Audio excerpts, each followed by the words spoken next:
tenemos que poner el ojo ahora en Israel, porque ahora mismo paraliza la reforma judicial hasta julio por la ola de protestas. José de la Morena, cuéntanos. Buenas tardes. Ya es oficial, parece que el gobierno se echa atrás, el gobierno de Benjamín Netanyahu, el primer ministro israelí, recula, paraliza al menos hasta julio su reforma, la famosa reforma judicial, debido a la ola de protestas que en los últimos días vienen asolando en general a todo el país, a cambio, o por el cambio que iba a surgir dentro de la reforma judicial. Insisto que Netanyahu va a mandar de momento a la nevera hasta julio. ¿Qué es lo que está pasando con esto? Bueno, quieren reformar el poder judicial en Israel. Por ponerles en contexto, no existe una carta de derechos constitucionales como tal, pero existen una serie de normas al respecto que regulan en realidad lo que puede y no hacer el Tribunal Supremo y sobre todo cómo se compone. No tiene grandes cambios y se autoelige. Dice, o se selecciona desde dentro. Dice Benjamín Netanyahu que eso es precisamente lo que ha hecho que en los últimos 25 años se genere una corte elitista que gobierna el país sin ser elegida. Y por eso, dice, quiere llevar a cabo esta reforma judicial que lo que haría de facto es que desde el Parlamento israelí se pudieran decidir una serie de cuestiones. En concreto, si se están ustedes preguntando, desde el Parlamento lo que quieren es poder hacer una serie de leyes que no tengan veto desde el Tribunal Supremo e incluso poder corregir algunas que ya ha vetado el propio Tribunal Supremo. ¿Cómo se va a hacer esto?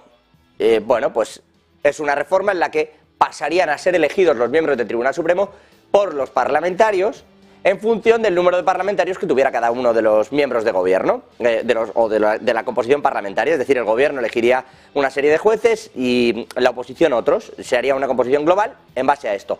¿Qué es lo que ocurre? ¿Qué hay de fondo? ¿Y por qué todo esto está aquí? Pues porque en realidad el propio Netanyahu tiene abierto un juicio por corrupción. Él se enfrenta a cargos de fraude, soborno y abuso de confianza. Evidentemente niega cometer estos delitos, que más allá de eso no ha sido juzgado, ni culpable ni inocente de momento, pero es verdad que lo que ha hecho que dimita a su ministro de Defensa, entre otras cosas, es precisamente esto: la no independencia de las decisiones del Ejecutivo respecto al momento en el que se reforma ese poder judicial. Así que insisto, lo va a mandar a julio. ¿Por qué? Porque, entre otras cosas, esa dimisión del ministro de Defensa ha conllevado una ola de protestas en el país porque no quieren que se reforme, porque al final la última palabra de lo que ocurre de momento la tiene ese Tribunal Supremo.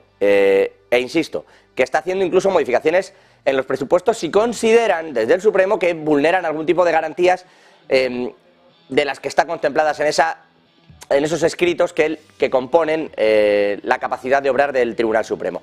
¿Qué ocurre con todo esto? Que también se protege, entre otras cosas, a las minorías e incluso a los palestinos. Por ejemplo, fue el Tribunal Supremo fue el que detuvo los desalojos de familias palestinas en Sheikh, en Jarrah, en Jerusalén Este, donde varios grupos de judíos han reclamado la propiedad de esas tierras. Es decir, que al final, incluso cuando se pretenden desalojos o cuando se pretende lo que desde la propia Corte, por más que sea israelí, desde esa Corte Suprema se entiende que también es injusto para con otro tipo de habitantes, no solo con los israelíes en esa tierra, se están tomando medidas. Todo esto quedaría paralizado. Por eso las protestas masivas, por eso se le ha echado todo el mundo encima al gobierno de Netanyahu, que de momento cede a esa presión, en particular por lo que digo de esos cargos que tiene que soportar, y envía la reforma hasta julio.